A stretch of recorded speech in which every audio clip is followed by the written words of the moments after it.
Simula nang magkaanak sila, isang matinding pagbabago ang napansin ni Marco kay Liza. Ang dating Liza na laging maayos manamit, nakangiti, at palaging mabango, tila naglaho. Ngayon, ang nakikita niya ay isang babaeng halos walang tulog, nakapusod ang buhok na may hibla ng gatas, at madalang na lang ang ngiti na animoy ipinagkait na ng panahon. Ang dating init ng pagmamahal ni Marco, unti-unting napalitan ng inis at pagtataka. Tuwing titingnan niya si Liza, ang nakikita niya ay hindi asawa, kundi isang imahe ng kapabayaan. Hindi na siya ang minahal ko. Paulit-ulit niyang bulong sa sarili. Ang lamig sa kanilang bahay ay naging lalong mas malamig, at doon nagsimula ang kanyang pagtalikod. Unti-unti siyang naghanap ng ginhawa at atensyon sa labas, habang si Liza ay nanatiling abala sa loob ng 4 na sulok ng bahay. Isang umaga, pag-uwi niya mula sa overtime na tila pagtakas na niya sa bahay, natagpuan niya ang isang maliit na sobre sa ibabaw ng lamesa. Nakasulat sa simpleng papel ang maikling mensahe ni Liza. Kailangan ko munang lumayo. Marco, sandali lang. Kailangan kong hanapin at balikan muna ang sarili ko. Iiwan ko muna sa iyo ang mga bata. Alagaan mo sila. Alam mo kung gaano ko sila kamahal. Akala ni Marco, isa itong bakasyon mula sa asawa. Ngunit sa unang araw pa lang, parang bumagsak sa kanya ang buong mundo.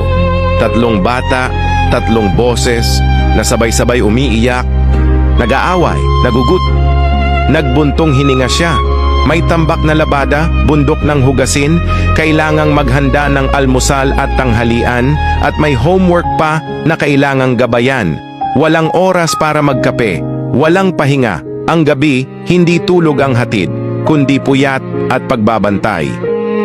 Doon niya lang naintindihan, sa gitna ng gulo at pagod, habang siya ay nakasuot ng corporate attire at nagtatrabaho sa malamig at tahimik na opisina, si Liza naman ay nagtatrabaho 24/7 sa bahay. Isang trabahong walang sahod, walang break, at may responsibilidad na walang katapusan. Isang gabi, habang kalong niya ang bunso na may lagnat, napahawak siya sa mga maliliit nitong kamay. Naalala niya kung paano si Liza ang laging gumigising sa madaling araw, paano nito sinasakripisyo ang sarili. Naramdaman niya ang init ng luha sa kanyang pisngi. Hindi ito luha ng pagod. Ito ang luha ng matinding pagsisisi at hiya. Kinabukasan, tumawag siya kay Liza, ang boses ay nanginginig. Mahal, sorry. Ngayon ko lang naramdaman kung gaano kabigat ang binubuhat mo araw-araw. Hindi ka nagbago. Ako ang nabulag. Hindi mo deserve ang panghuhusga ko. Deserve mo ang pasasalamat ko. Nang bumalik si Liza, totoo, hindi na siya ang dating glamorous na babae. Pero para kay Marco, siya na ulit ang pinakamagandang babae sa buong mundo. Dahil ngayon, ang nakikita niya ay hindi na ang mga eye bags, kundi ang pagod na may pagmamahal. Hindi na ang gusot na buhok, kundi ang badge ng sakripisyo, aral ng kwento. Minsan, kailangan nating maranasan ang pagkawala upang makita natin ang tunay na halaga ng isang tao. Ang tunay na ganda ng isang asawa, hindi nasusukat sa itsura o figure, kundi sa tibay, sa sakripisyo, at sa pusong nagmamahal ng walang reklamo kahit papagod na pagod na. Ibigay ang pagkilala at pagpapahalaga habang sila